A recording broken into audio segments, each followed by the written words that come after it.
Romanos 16, 25 al 27. Vamos a dar lectura a esta porción. Dice la palabra de Dios: y al que puede confirmarnos según mi evangelio y la predicación de Jesucristo, según la revelación del misterio que se ha mantenido oculto desde tiempos eternos, porque ha sido manifestado ahora, y que por las escrituras de los profetas, según el mandamiento de Dios, del Dios eterno, se ha dado a conocer a todas las gentes para que obedezcan a la fe.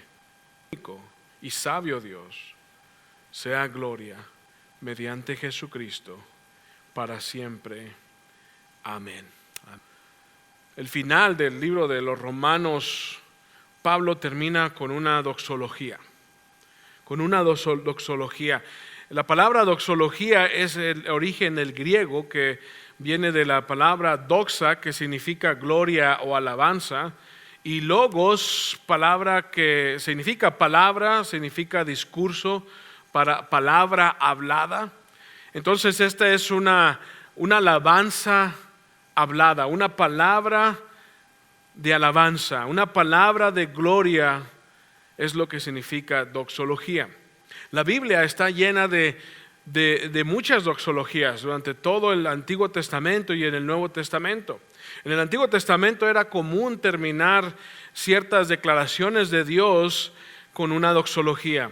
Se terminaban al terminar, por ejemplo, en los Salmos. Cada Salmo está escrito por varios libros, y en el final de cada sección, al final de cada libro, se cierra con una doxología, con una alabanza hablada, con una palabra de alabanza. Y esto continúa también en el Nuevo Testamento desde la proclamación de los ángeles. Si usted recuerda, cuando nació Jesús, ellos explotaron en una doxología, y leemos en Lucas 2, 13 al 15, donde dice: y repentinamente apareció con el ángel una multitud de las huestes celestiales que alababan a Dios y decían: gloria a Dios en las alturas, y en la tierra paz, buena voluntad para con los hombres. Recordamos esas palabras especialmente cuando el tiempo de la Navidad, ¿verdad?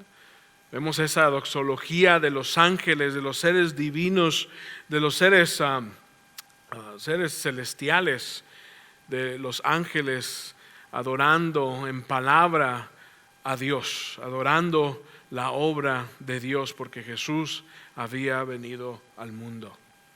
Después también encontramos otra doxología, pero esta vez era por medio de una multitud. No eran ángeles, eran personas. Y esto fue cuando Jesús entró a Jerusalén en la conocida entrada triunfal, o el Domingo de Palmas, el cual es hoy, la cual se lleva a cabo el domingo antes de la crucifixión de Jesucristo, del Señor Jesucristo, y que precisamente nosotros hoy estamos celebrando, el Domingo de Palmas.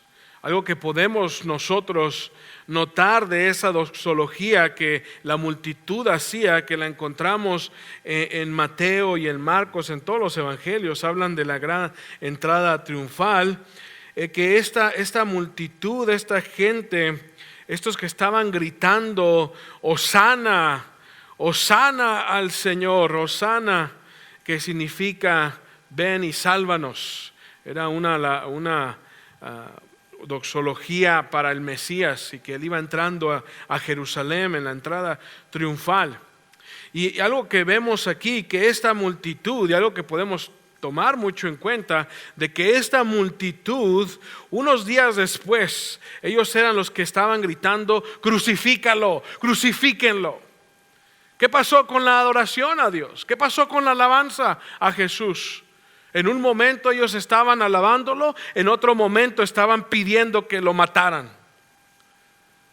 Esta alabanza de los hombres era algo que podemos nosotros entender, que ahí donde dice Marcos en Marcos 15, ellos querían a un rey que les diera lo que ellos querían, cuando lo querían y como ellos decían. Ellos solamente querían lo material, lo externo. Por eso su doxología era simplemente superficial. No era una doxología formada por la verdad total de Dios. Ellos simplemente querían que Jesús viniera, los rescatara de los romanos y que les diera a ellos su lugar en el mundo sobre todas las naciones. Su enfoque estaba en lo externo, su enfoque estaba en lo que ellos podían obtener de Jesús. Es más, cuando Jesús alimentó a 5,000, un día que les dio a todos de comer, el siguiente día en la mañana lo andaban buscando para que les diera otra vez de comer. Pero cuando Jesús no les dio lo que ellos querían, ellos mismos eran los que lo querían matar y le querían quitar la vida porque no les dio lo que querían. Asimismo, estas gentes que estaban, esta multitud que estaban dándole gloria a Dios y gritando Hosana el día de Palmas, después, unos días después, estaban gritando: mátenlo, crucifíquenlo, no queremos a Jesús, queremos a Barrabás, este no es rey de nosotros. Por eso su doxología, su adoración, su alabanza era más que superficial y externa. La doxología, algo que nosotros tenemos que entender, la doxología tiene que ser informada de la verdad acerca de Dios y sus obras. Tiene que salir de un corazón sincero, de un corazón lleno de fe, porque cree lo que ha contemplado del Señor. Sale una alabanza, una doxología genuina, que es lo que Dios quiere. Es lo que Dios quiere. En el libro de Juan nos dice, en Juan 4, 23 y 24, cuando Jesús está hablando con la mujer en el pozo, ¿recuerdan? Y Jesús le dice a esta mujer: mas la hora viene y ahora es cuando los verdaderos adoradores adorarán al Padre en espíritu y en verdad, porque también el Padre tales adoradores busca que le adoren. Dios es espíritu, y los que le adoran en espíritu y en verdad es necesario que le adoren. La adoración que no está informada de la verdad es idolatría. Muchos ponen un mayor énfasis en el estilo de los cantos y cómo los cantos deben de escucharse, y que si tenemos buena batería o buen grupo de música y quieren pasar mayor tiempo en la alabanza y mayor tiempo cantando al Señor que en la predicación de la palabra de Dios, y aún hasta dicen: yo solo quiero adorar a Dios. No quiero hacer todo este estudio, no quiero abrir la palabra de Dios. Y ellos quieren simplemente y dicen: yo solamente quiero adorar a Dios. Pero ¿cómo sabes cómo adorar a Dios si no conoces su verdad? ¿Cómo sabes a quién estás adorando? ¿Cómo sabes que Dios va a aceptar tu adoración si tú no conoces cuál es la voluntad de Dios y cómo Dios quiere ser adorado? Para poder nosotros adorarlo en verdad, tenemos que conocerlo en verdad. Y entre más conocemos, tenemos la oportunidad de alabarlo en verdad. Es cuando una persona simplemente dice: yo quiero adorar a Dios y no quiero meterme mucho en la doctrina o en el estudio de la palabra. Esa es simple idolatría, y eso Dios no recibe. Eso Dios no lo recibe. Eso también es buscar solamente las emociones, solamente querer ser emocionado y llevado a un clase de trance. Eso es lo mismo que esa multitud buscaba, simplemente lo externo, lo que nos hace sentir a gusto. Y lo más a gusto es adorar a un Dios, y para muchas personas lo más a gusto es adorar a Dios, a un Dios que se han creado en su mente. Es más fácil adorar a ese Dios. Es más fácil a crearte un ídolo en tu mente y adorar a ese Dios, porque ese Dios está contento con tu manera de vivir. Ese Dios está contento con tu estilo de adorar a Dios solamente por las cosas externas. Así como la multitud, como acabo de mencionar, adoraban a Jesús cuando Él entró a la ciudad y solo querían cosas externas.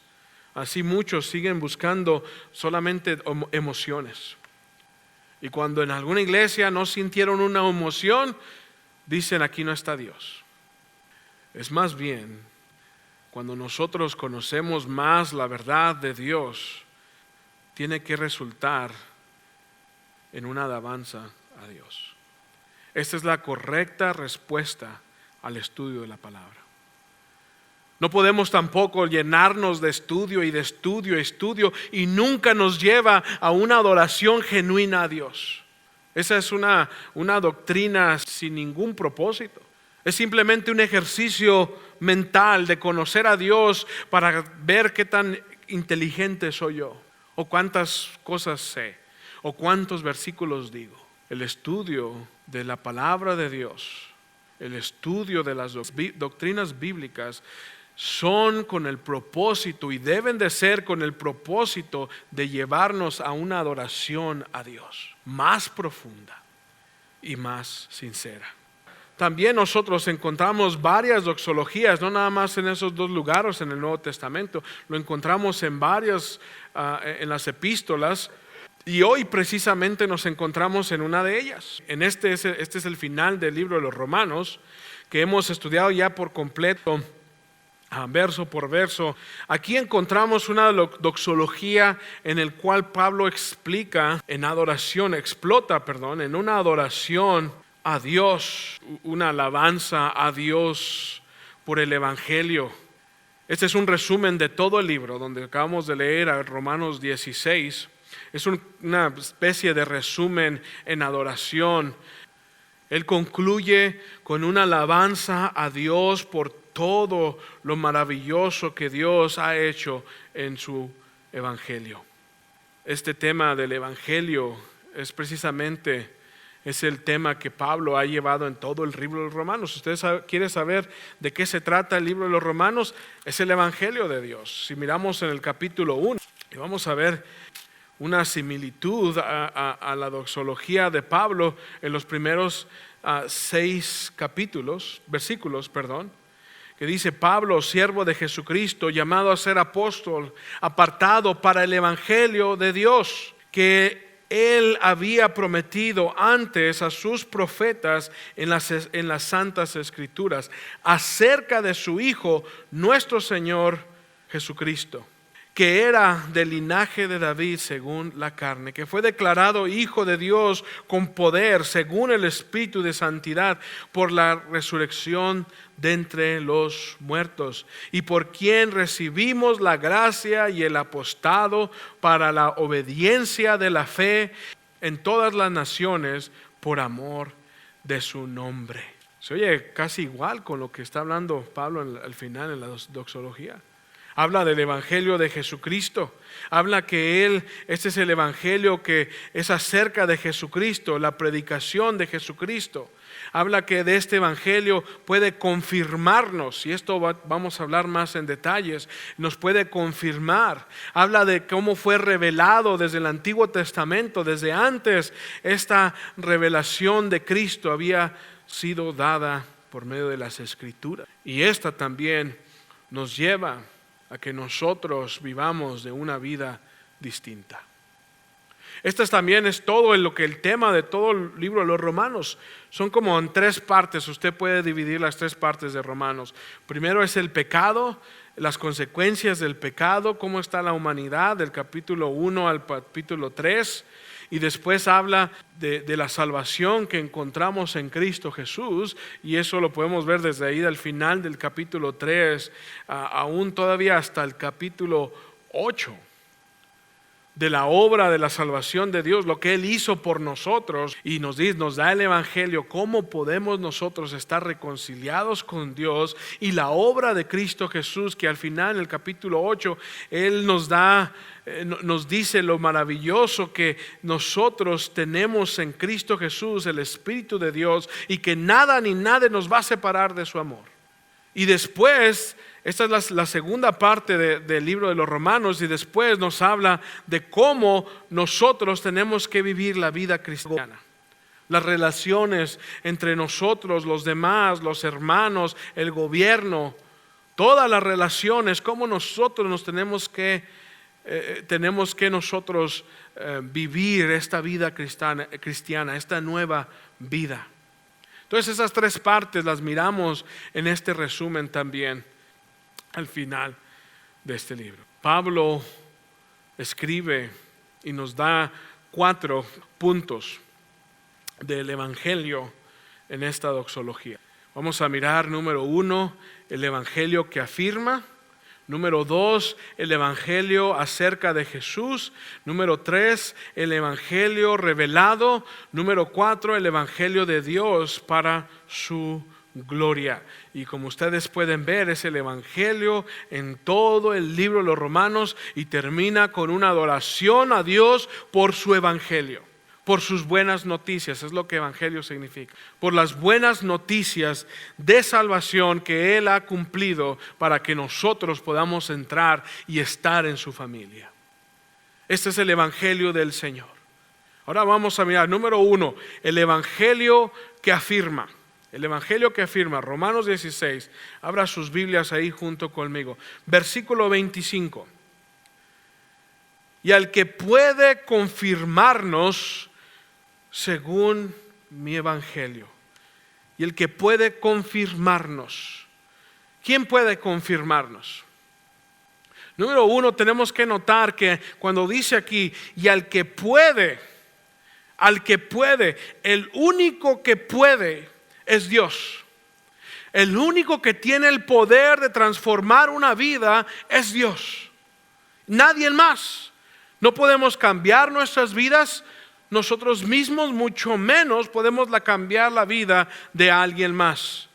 No podemos nosotros confirmar a alguien. Y esta palabra confirmar, esto habla de estar nosotros firmes en algo. Y más de estar firmes, de que nosotros estemos confirmados y firmes en nuestro exterior, es estar firmes en nuestro hombre interior, en nuestros pensamientos. Haber edificado nuestro hogar en una piedra, no en la arena. Así como nosotros antes no estábamos firmes en el Señor, no estábamos firmes en nuestros pensamientos, nuestras creencias están por todos lados. No sabemos qué creer, tenemos esta idea, esta otra idea, y todas estas, lo que mi abuelita me dijo, lo que la sociedad dice, lo que yo creo que pueda ser acerca de Dios, todas estas cosas nos mantienen confundidos. Y una vida confundida es precisamente lo que una vida en pecado es. Porque cuando tú estás confundido, no estás firme sabiendo quién es Dios, quién eres tú, qué es el pecado, y vas a vivir conforme a lo que tú crees. Lo que tú crees de Dios afecta tu estilo de vivir. Si tú piensas que Dios no le importa el pecado, ¿cómo cree que usted va a vivir? ¿En pecado? Si a usted no le piensa que a Dios Él no se preocupa por usted, ¿cómo va a vivir usted? Preocupado porque ¿qué es lo que va a pasar hoy? ¿Qué va a pasar después y mañana? Afecta nuestra manera de vivir, y porque no estamos en nuestra mente, no estamos convencidos, no estamos nosotros arraigados y firmes en la verdad. Pero uno solamente puede ponernos firmes y confirmarnos. Ese es Cristo Jesús. Ese es el Evangelio. Las buenas noticias de que nosotros perdidos, en el capítulo 1 ahí de Romanos, Versículo 16 dice: porque no me avergüenzo del evangelio, porque es el poder de Dios para salvación para todo aquel que en él cree, al judío primeramente y también al griego. Porque el evangelio, la justicia de Dios se revela por fe y para fe, como está escrito: mas el justo por la fe vivirá. Esta es una confirmación para qué clase de personas. Versículo 18: porque la ira de Dios se revela desde el cielo contra toda impiedad e injusticia de los hombres que detienen con injusticia la verdad. Porque lo que de Dios se conoce les es manifiesto, pues Dios se lo manifestó. Porque las cosas invisibles de Él, su eterno poder y deidad, se hacen claramente visibles desde la creación del mundo, siendo entendidas por medio de las cosas hechas, de modo que no tienen excusa. Pues habiendo conocido a Dios, no le glorificaron como a Dios, ni le dieron gracias, sino que se envanecieron en sus ¿qué? Se envanecieron en sus razonamientos, y su necio corazón fue entenebrecido.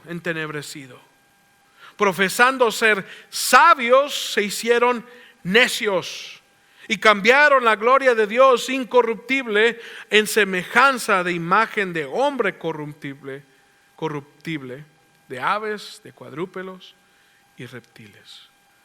Note cómo dice ahí: ellos en su razonamiento, en sus pensamientos, se envanecieron. Se envanecieron, no están firmes en la verdad, sino están envanecidos, flotando por todos lados, pensando que mis pensamientos son los mejores y yo tengo la verdad, cuando en verdad simplemente son necios en su corazón. Y cambiaron la gloria de Dios por un ídolo. La humanidad, todos nosotros nacimos idólatras, adorando a un Dios que no existe. Y empezamos todos nosotros adorando al Dios más grande en nuestras vidas, y ese no es el Dios del universo. ¿Saben quién es? Nosotros mismos. Un niño lo quiere ahora y ya, porque él quiere lo que quiere, y en su mente nosotros y todo el mundo se lo tiene que dar y lo quiere ya, porque él tiene que ser adorado. Él tiene que ser, si usted es un niño o hasta un más chiquito, un bebé, le quiere quitar el reloj, le quiere quitar los aretes. Si ese niño tuviera la fuerza de un hombre de 250 libras y ese bebé pudiera agarrarlo y quitarle esos aretes, se los quitaría de su cabeza, quitada de su cuerpo. Porque nadie se va a poner en medio de lo que ese niño quiere, y él quiere lo que quiere y lo quiere ya. Y toda la humanidad, nosotros así éramos, adorando a otro que no es Dios. Esa es la situación por la cual nosotros necesitamos ser afirmados en la verdad. Y ese es lo único que lo puede hacer, es el evangelio. El único que puede, Él tiene el poder de transformar nuestra manera de pensar, es Cristo y su salvación. El único que puede afirmarnos es Dios. Judas, libro de Judas, termina también con una doxología. Judas, versículo 24. Y aquel dice: aquel que es poderoso para guardarnos sin caída. Dios es poderoso, tiene el poder. Por eso nosotros, cuando decimos que yo he venido a Cristo, pero no ha habido ningún cambio en mi vida y yo sigo siendo el mismo, es difícil creer que el Dios Todopoderoso no pudo cambiar tu vida. Dios puede, tiene el poder. Él creó los cielos, Él creó el mundo, el sol, la luna, las estrellas, todo lo creó. ¿No va a tener el poder de cambiar un corazón? Lo tiene. Y lo hace, y Judas lo pone tan claro y dice: y aquel, ¿quién es Dios? Que es poderoso para guardarnos sin caída y presentarnos sin mancha delante de su gloria con gran alegría. ¿No podrá Dios presentarnos sin mancha? Sí puede. Y ese es el evangelio que nos afirma. El evangelio, por eso no podemos nosotros caer en las falsas enseñanzas. Y muchas veces el mismo evangelio decimos, levanta su mano, quiere recibir al Señor, usted lo recibe, nunca cambió su vida, sigue viviendo de la misma forma, Dios no tocó su corazón, no quiere leer la Biblia, no quiere ir a la iglesia, no quiere orar, no quiere hacer nada, pero porque levantó la mano en la iglesia un día decimos, él es salvo y nunca va a dejar de ser salvo. No es así. La palabra de Dios es clara, mis hermanos. La palabra de Dios es tan clara que nos habla de la transformación, porque el que nos salva es un poderoso Dios y no hay otro como Él. Y su evangelio tiene el poder, y por eso Pablo mismo dice, yo no me avergüenzo del evangelio. No podemos caer en el error de pensar que Dios hizo todo el universo, pero no puede cambiar una vida. Dios cambia, transforma vidas. Y por eso dice que versículo 25, Romanos 16, y al que puede confirmarnos. Al que puede confirmarnos. ¿Cómo podemos ser confirmados? ¿Por las buenas obras? No. Y no va a ser por ser ignorantes, no va a ser tampoco por hacer buenas cosas o hacer buenas obras o ser religiosos. Eso no va a poder ser. Más Romanos capítulo 3 versículo 20, ya que por las obras de la ley ningún ser humano será justificado delante de él, porque por medio de la ley es el conocimiento del pecado. Las buenas obras no nos van a ayudar. Ignorancia no vamos a poderle decir a Dios, es que yo no sabía, Señor. No nos va a ayudar. Nada de eso nos afirma. El único que nos puede afirmar es Dios. Es Dios. Y por eso dice aquí, regresamos en Romanos 16, versículo 25, y al que puede confirmarnos, ponernos firmes, según mi evangelio y la predicación de Jesús. Eso nos lleva al punto número 2, el evangelio acerca de Jesús. Es el que predicamos, es a Cristo. El evangelio es acerca de Cristo. El evangelio no es de que es acerca de tú, de ti y yo y de nosotros y ustedes y todos nosotros. El evangelio no es acerca de nosotros. Y aquí cuando Pablo habla de que dice según mi evangelio, no está hablando que es su evangelio acerca de Pablo. Lo que él dice es de que ese es el evangelio que ha recibido de Jesucristo y la predicación de Jesucristo. Ese es el evangelio, es acerca de Cristo.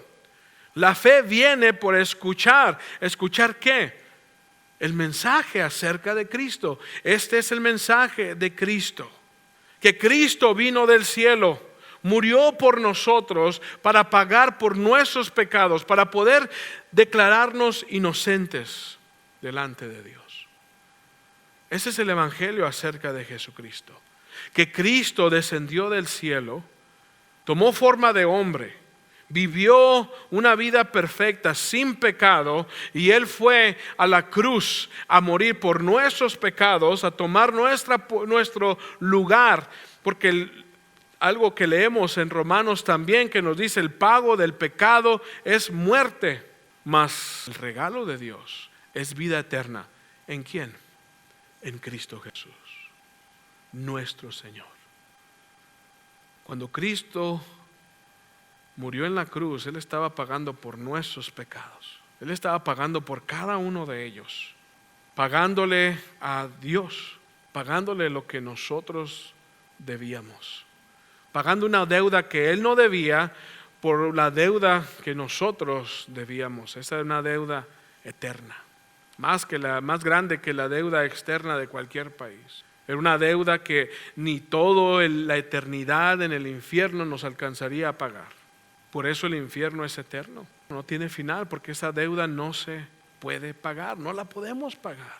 Pero es Cristo, es el evangelio. Las buenas nuevas es de que Cristo Jesús es el que nos puede dar salvación.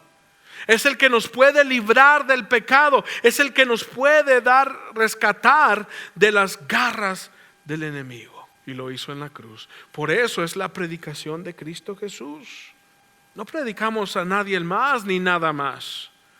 No es de que Jesús vino para que usted viva como usted quiera, para que Jesús vino para que usted tenga su mejor vida. Jesús no vino para que usted viva en pecado para siempre y viva usted como le da su gana y como nos da nuestra gana, y sino que Él vino para rescatarnos del pecado, no para vivir en el pecado. Romanos 6 lo dice claramente. ¿Cómo pueden estar los que han muerto para el pecado vivir todavía en él? Ya no estamos bajo las garras, la esclavitud del pecado.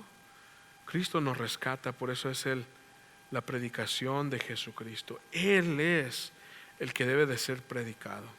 Número 3, el evangelio revelado. Este evangelio no solamente era algo que nació o que empezó en el Nuevo Testamento. Este evangelio ha estado desde antes, desde la fundación del mundo. Jesucristo era el plan de Dios. Por eso véalo conmigo, versículo 25. Según la revelación del misterio que se ha mantenido oculto desde tiempos eternos. ¿Qué es lo que dice esto? No que es un misterio en el aspecto de que es algo que no lo podemos entender, como ahora nosotros miramos películas de misterio, y que es algo que, ¿qué es lo que va a pasar? Nadie va a saber, y muchas veces es ese misterio que nos viene a la mente. Aquí no está hablando de esto, lo que está hablando aquí, que es algo que en el Antiguo Testamento no era completamente entendido. Era proclamado de alguna forma, pero no era completamente entendido y no había sido completamente realizado. Jesucristo no había venido todavía. Y la Biblia nos dice que los profetas, ellos buscaban a ver de quién eran los que estaba Dios hablando, de quién era ese Mesías, quién era ese Salvador. Y buscaban y lo hacían diligentemente para encontrar lo que las Escrituras hablaban, lo que Dios les estaba diciendo por medio de la profecía. Vea conmigo en Jeremías 31, versículo 31. Eso es lo que estaba escrito desde antes del Antiguo Testamento, de que Cristo viniera. Versículo 31 dice aquí: he aquí que vienen días, dice Jehová, en los cuales haré nuevo pacto con la casa de Israel y con la casa de Judá, no como el pacto que hice con sus padres el día de que tomé su mano para sacarlos de la tierra de Egipto, porque ellos validaron mi pacto, aunque fui yo un marido para ellos, dice Jehová. Pero este es el pacto que haré con la casa de Israel después que aquellos días, dice Jehová. Daré mi ley en su mente y la escribiré en sus corazones, y seré a ellos por Dios, y ellos me serán por pueblo. Y no enseñarán más ninguno a su prójimo, ni ninguno a su hermano, diciendo: conoce a Jehová, porque todos me conocerán, desde el más pequeño de ellos hasta el más grande, dice Jehová, porque perdonaré la maldad de ellos y no me acordaré más de su pecado. Ellos desde el Antiguo Testamento miraban un nuevo pacto, una salvación divina, un cambio de corazón, un cambio completamente de vida, un nuevo pacto en Cristo Jesús, el cual que iba a quitar el corazón de incredulidad y dar un corazón de fe. Eso era lo que desde el Antiguo Testamento los profetas hablaban y proclamaban. Eso no había sido manifestado hasta que Cristo vino. Cuando Jesús vino, entonces ahí pagó Él por todos nuestros pecados. Por eso versículo 26, regresamos en Romanos: pero ha sido manifestado ahora. Esas son buenas noticias. Ahora el evangelio que afirma, el evangelio que es acerca de Jesús, ahora ha sido manifestado. Ahora ya nosotros miramos al pasado, que Jesús vino en un tiempo, hace más de 2000 años, vino Jesús, murió por nuestros pecados, se cumplió las profecías, Bueno, parte de las profecías y la segunda parte de las profecías serán cumplidas cuando Él venga de nuevo. Pero Él cumplió la salvación de todos nosotros. Ese era un misterio oculto. Pero ahora nosotros tenemos, es más, el Evangelio a nuestras manos. Tenemos el Evangelio en nuestras manos. Este Evangelio que los profetas, que las Escrituras hablaron claramente de Jesús, del Mesías. Y dice, versículo 26, según el mandamiento de Dios, del Dios eterno, se ha dado a conocer a todas las gentes para que obedezcan a la fe. El Evangelio es obediencia. Cuando la palabra de Dios nos dice, cree en el Señor Jesucristo y serás salvo, tú y tu casa. Ahí dice, cree, ese es un mandamiento. Y cuando tú crees, tú estás poniendo la obediencia, tú estás siendo obediente al mandato. El Evangelio y la obediencia, la salvación y la obediencia van de mano en mano.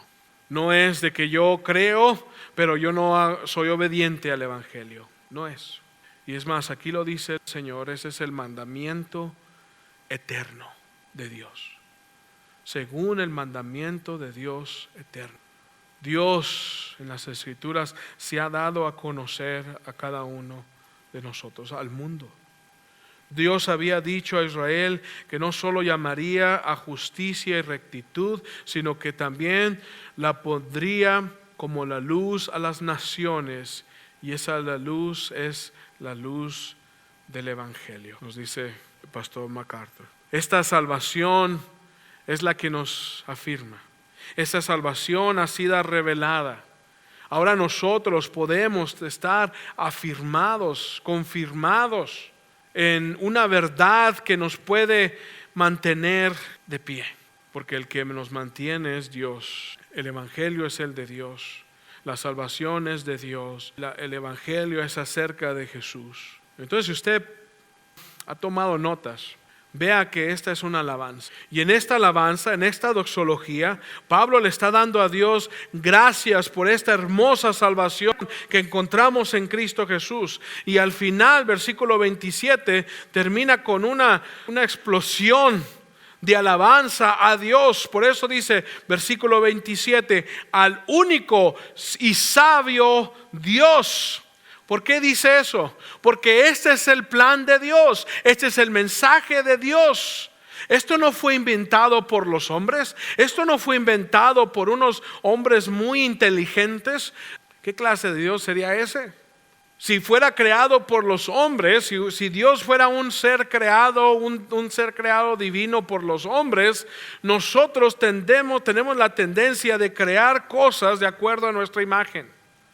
¿Y qué es lo que miramos a los dioses? Si usted ve a los dioses paganos, los dioses griegos, ellos eran dioses que tenían todo el poder y eran dioses altaneros, dioses que tú no te podías ni acercar a ellos, temidos. Esos son los dioses que la humanidad se crea, dioses falsos.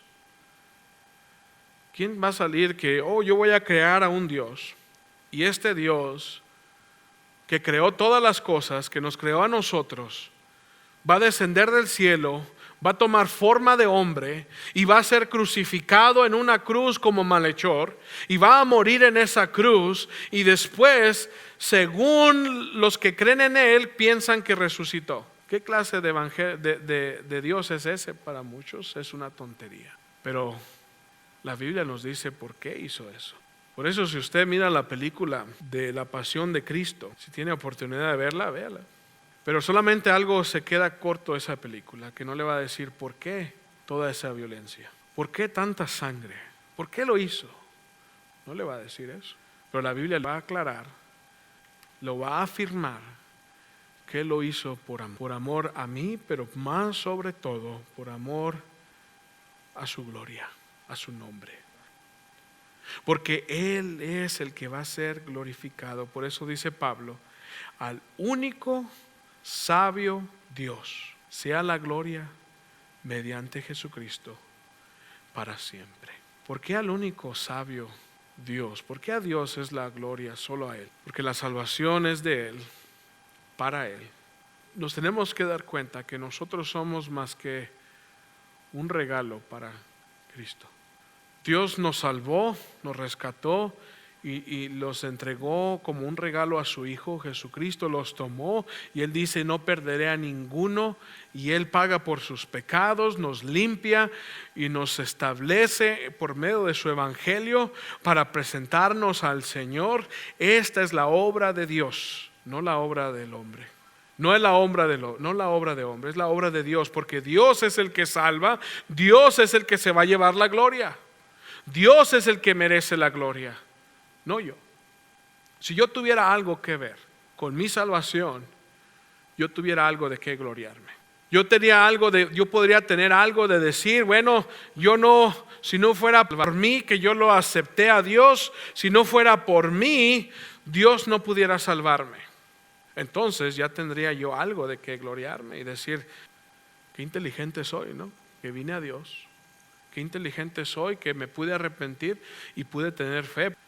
Dios hace la obra y por eso Él se va a llevar toda la gloria, por eso Él nos salva. Ahora, todo esto, ¿qué tiene que ver con nosotros? ¿Qué nos dice ahora esta adoración final del libro de los Romanos? Para una persona que no ha puesto su fe en Cristo Jesús, que no ha sido salva, esto lo llama a hoy, a que busque a Jesús. Él es el único que lo puede afirmar, confirmar. Él es el único que lo puede salvar. Él es el único que tiene el poder para cambiar su vida. Necesita correr a Él. Hoy es el día de salvación. Para una persona que no ha puesto su fe en Él, no está firme en nada y va a creer en todas clases de cosas que no son la verdad, y no vas a poder adorar a Dios. Así, aunque cantes muy bonito, no vas a poder adorarlo en verdad ni en espíritu, y esos son los adoradores que Dios busca. Pero así como la mujer en el pozo, que Jesús le dijo esas palabras de que Dios busca adoradores en espíritu y en verdad, asimismo Él habló con esa mujer y le dio a conocer su pecado, y esa mujer vio su pecado, y más después ella dice: vengan y vean al Mesías, que me dijo todo lo que yo había hecho, que no podía yo esconder nada de sus ojos. Él lo sabe todo y aún así vino a mí. Él, el Salvador, el Mesías, hoy quiere que tú abras la puerta. El sacrificio que Él ha pagado por nosotros, más que tú lo aceptes, que tú lo creas, que te arrepientas de tus pecados y los busques, porque Él es la única salvación. Él es el único que puede cambiar tu vida. Es lo que quiere Pablo decirnos con todo su evangelio que hemos visto en el libro de los Romanos. Que no esperes para después, porque cuando estés delante de Dios no va a haber excusa, no va a haber obra que tú hayas hecho que te va a justificar y vaya a dejarte Dios entrar al cielo. No va a haber nada de eso. Necesitas la salvación hoy, necesitas a Jesucristo hoy. Él es el único que puede salvarte. Él es el único que puede confirmarte y presentarte sin mancha y sin arruga delante de Dios. Él es el único. Y para nosotros creyentes, ¿qué es lo que nos está diciendo aquí? ¿Para qué nos sirve esto? Hermanos, para que nosotros lo adoremos aún más y más profundo. Porque nosotros conocemos lo que Él ha hecho y lo que Él va a hacer. Y que podamos tener paz y confianza, que pase lo que pase, hermanos. El Señor es nuestro Dios. Y el evangelio nos va a llevar hasta nuestro hogar en el cielo. Ánimo. Gloria a Dios. Alábele a Dios de todo corazón. Aunque no podamos cantar bien, aunque nos salgan más las notas, adorémoslo.